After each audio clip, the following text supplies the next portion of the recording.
जय हिंद, नमस्कार साथियों। एक बार फिर से आप सभी का स्वागत है दोस्तों। आज के जो बायोलॉजी का आपका चैप्टर हम लिए थे उत्सर्जन, और ये आपका डे 20 है होमवर्क सीरीज का। आपको बता दें इसमें से कुछ कुछ क्वेश्चन आता है जो कि इम्पोर्टेंट है आप लोग के लिए, और इसका पीडीएफ आपको टेलीग्राम पर मिल जाएगा। मात्र आपको 4-5 मिनट का वीडियो होगा, यहाँ पे देख लीजिए, कुछ कुछ पॉइंट आप लोग समझ लीजिए। उत्सर्जन का मतलब क्या होता है कि हम लोग बॉडी में जो भी चीज आपको लेते हैं उससे जो भी चीज हम लोग को, मान लीजिए अपशिष्ट पदार्थ जो होता है वो बाहर निकलता है। ठीक है, उत्सर्जन यही हुआ।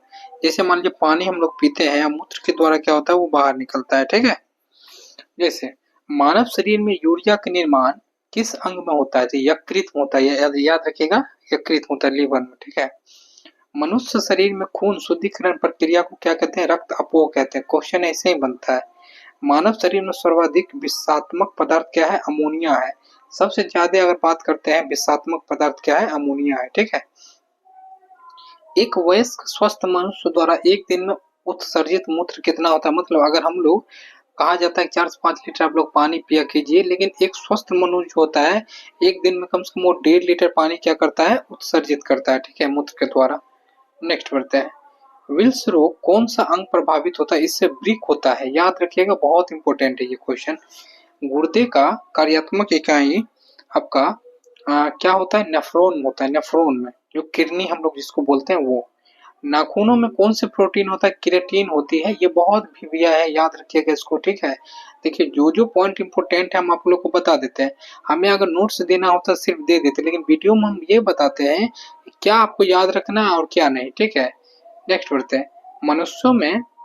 मनुष्यों में किस प्रकार का उत्सर्जन पाया जाता है? तो यूरियोटिक उत्सर्जन पाया जाता है। ठीक है ना। नेक्स्ट पढ़ते हैं। वृक्क से प्रति मिनट औसत रक्त प्रवाह कितना होता है? तो 1 लीटर से लेकर के 1.2 लीटर के बीच में होता है। याद रखिएगा। वृक्क के चारों ओर पाए जाने वाले जेली नुमा आवरण को क्या कहते हैं? पेरिटोनियम कहते हैं। क्या कहते हैं? पेरिटोनियम कहते हैं। याद रखिएगा, मोस्ट बेबिया है। नेक्स्ट पढ़ते हैं। वह बीमारी जिसमें मूत्र और रक्त आता है उसको हेमोटूरिया कहा जाता है। ठीक है, ये बात याद रखिएगा। एक बार 2 बार क्वेश्चन ये पूछा गया है थोड़ा सा दरोगा वगैरह में। शरीर का संपूर्ण रक्त शुद्ध होता है आपका वृक्क में। कहाँ पे? वृक्क में। किडनी ही द्वारा सब कुछ आपको शुद्ध होता है, आप लोग जानते होंगे। अच्छा, बहुत बच्चा जो है थोड़ा पैनिक हो गए हैं कि सर कैसे करे, क्या करे, नहीं करे। देखिए, जो बच्चा समझदार होगा वो सिलेबस को नजर में रख करके अभी भी अब बार बार रिवीजन, आपको एक प्रैक्टिस सेट अभी लगाना स्टार्ट कर देना है सभी को। ठीक है, लगाइए, सभी लोग लगाइए, उसका डिस्कशन देखिए। हम हिस्ट्री पॉलिटी जो भी चीज पढ़ा दिए उसको रिवीजन कीजिए, बार बार रिवीजन उन सब चीजों को कीजिए। ठीक है, याद रखिएगा, रिजल्ट उसी का बनेगा। बाकी आप जो है इधर उधर मार्केट में एकदम से बहुत आप इधर उधर कर लीजिए, मैराथन क्लास ये वो, आपको कुछ नहीं होगा। सिलेबस पर जिसको पकड़ है, जो ध्यान से पढ़ रहा है, नोट बाय नोट कर रहा है सब चीजों को, उन्हीं का रिजल्ट बनने वाला है। ठीक है, याद रखिएगा। जलीय प्राणियों में नाइट्रोजन विनिमय से उत्पादित होता है अमोनिया होता है।